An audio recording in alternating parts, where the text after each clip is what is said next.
নমস্কাৰ আপোনালোক সকলোকে ধন্যবাদ কাৰণ কাকলি পাটোৱাৰী মেমৰিয়েল এৱাৰ্ডৰ কাৰণে আপোনালোকে ধুনীয়া সঁহাৰি জনাইছে আৰু বহুতে বহু প্ৰশ্ন কৰি আছে মই ভাবিলো যে কনফিউজনখিনি ক্লিয়াৰ কৰি পেলাই মই কথাখিনি কৈ দিওঁ আৰু এবাৰ বহুতে এইটো সুধিছে যে খ শাখাত বয়স্কসকলে কি ভাষাত লিখিব অসমীয়াতে লিখিব লাগিব নেকি তো মই উত্তৰটো দিব বিচাৰিছো নহয় অসমীয়া ভাষাত কবিতা পাঠ খালি সৰু সৰু ল'ৰা ছোৱালীবোৰক 12 বছৰলৈ ৰখা হৈছে বাকি আফটাৰ 12 ইয়াৰ্স মানে 13 বছৰৰ পৰা বাৰ্ধক্য অৱস্থালৈকে মহিলাক মই মনৰ কথা ক'ব কৈছিলো আৰু সেই মনৰ কথা যোনে মোৰ নিচিনাকে এনেকে ক'ব বিচাৰে তেওঁ ইংলিছতো ক'ব পাৰে বা অসমীয়াতে ক'ব পাৰে হিন্দীটো ক'ব পাৰে কিন্তু মই ভবা নাই যে মই অসমক কেন্দ্ৰ কৰিয়ে কৰিছো আসলতে বাট ইয়াতো যদি হিন্দী ভাষী কোনোবা আছে কৰিব পাৰে তেনেকুৱা একো নাই মহিলাসকল ওলাই অহাটোৰ প্ৰয়োজন আৰু মই ভাবো যে কি ভাষাত কৈছে এইটো ইম্পৰ্টেণ্ট নহয় বা লিখাৰ ক্ষেত্ৰতো অসমীয়া ভাষাত যদি লিখিব পাৰে ভাল কথা বা ইংৰাজী আৰু হিন্দীটো আপুনি লিখি পঠিয়াব পাৰে দ্বিতীয় প্ৰশ্নটো সুধিছে कि নিজৰে খালি কথাখিনি ক'ব লাগিব নিজৰ ঘটনা বা এনেকুৱা ক'ব শেয়াৰ কৰিব লাগিব নেকি তেনেকুৱা কোনো কথা নাই আপুনি আপোনাৰ যোনটো অবজাৰভেশন মহিলা হিচাপে আপোনাৰ যি আপুনি সমাজত যি লক্ষ্য কৰে বা জৰুৰী নহয় যে কিবা সমস্যাই থাকিব লাগিব হেতু ভুল মোৰ মতে আপুনি মহিলাসকলৰ এডুকেশনক লৈ আৰু বিভিন্ন দিশ আছে মই গোটেইখিনি ক'ব নিবিচাৰো মই আসলতে আপোনালোকৰ পৰা উলিয়াব বিচাৰো গতিকে মই বেছি ক'ব নোখোজো বাট এনিথিং আপুনি যি ভাবে আপোনাৰ নিজৰ জীৱনৰ কথা যদি ক'ব আপুনি তাতোতো আনুষংগিক বহু কথা থাকে ন বহু ধৰণৰ প্ৰশ্নৰ কথা থাকে কিন্তু সেইটো সমাজত এটা পৰিয়ালত থাকি বহুতে কমফৰ্টেবল ফিল নকৰিবও পাৰে সেই ক্ষেত্ৰত যদি কোনোবাই ছদ্ম নাম লৈও প্ৰকাশ কৰিব খোজে আমি এইখিনি কথা দিছো আমি সেই ধৰণে সেই সিক্ৰেসিটো মেইনটেইন কৰিম সেইখিনিক আমি সন্মান জনাও গতিকে ইয়াত উলাই আহি কথাটো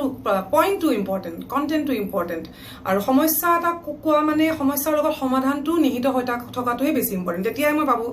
এই যে এটা আজি যে ফেমিনিষ্ট বা ফেমিনিজম বা মহিলা সবলীকৰণৰ নামত মই নাভাবো যে ঘৰ ভাঙি ঘৰৰ পৰিয়ালবৰ্গ বা পুৰুষসকলক সেপাৰেট কৰি দি মহিলা সবলীকৰণ কেতিয়াও নহয় মই এইটো পক্ষপাতি নহয় মই বিশ্বাস নকৰো কাৰণ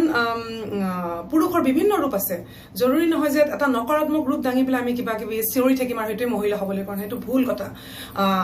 মহিলা হিচাপে মোৰ প্ৰথম যেতিয়া চিনাকি ঘৰত মই জন্ম হৈছো মই জীয়ৰীৰ পিছত মই কাৰোবাৰ মোৰ বাই হ'ব পাৰো ভন্টি হ'ব পাৰো আৰু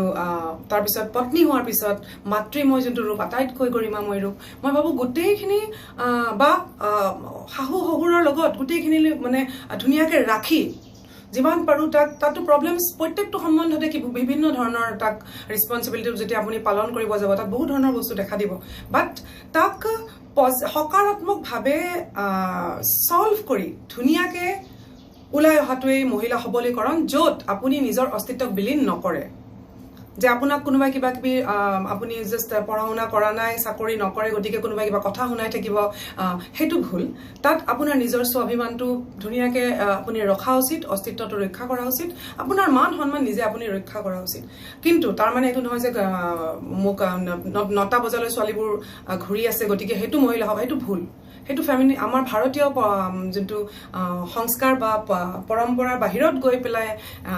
মই নাভাবো যে হেতু স্যাক্ৰিফাইস কৰি পেলাই মহিলা সবলীকৰণ হ'ব লাগে হেতু মহিলা সবলীকৰণ নহয় মোৰ মতে গতিকে কি ধৰণে যিকোনো আপোনাৰ সকাৰাত্মক দিশো থাকিব পাৰে সকাৰাত্মক কথাখিনিও আপুনি উলিয়াই আনিব পাৰে মই জাস্ট মোৰ ফালৰ পৰা হিন্ট দিছো বাকি আপোনালোকে নিজে জানিব সকলোৰে বিচাৰধাৰা বেলেগ গতিকে মই ভাবো যে বিভিন্ন বিচাৰধাৰা উলাই আহক আমি সকলোৱে কথা পাতো আৰু সকলোৰ সমস্যাবোৰ আমি এটা বৃহৎ পৰিয়ালৰ নিচিনাকে তাক সমাধান কৰো আৰু ইয়াত পুৰুষসকলৰ সাপোৰ্ট বিৰাট দৰকাৰ হ'ব আৰু তেওঁলোকক সেপাৰেট কৰি পেলাই মহিলা সবলীকৰণ নহয় মই তেনেকে নাভাবো গতিকে আৰু যদি কিবা তেনে প্ৰশ্ন থাকে নিশ্চয় আপোনালোকে সুধি থাকিব মই আহি থাকিম এই ধৰণে এতিয়ালৈ যি ধৰণে আপোনালোকে সঁহাৰি দিছে তাৰ বাবে বহুত বহুত ধন্যবাদ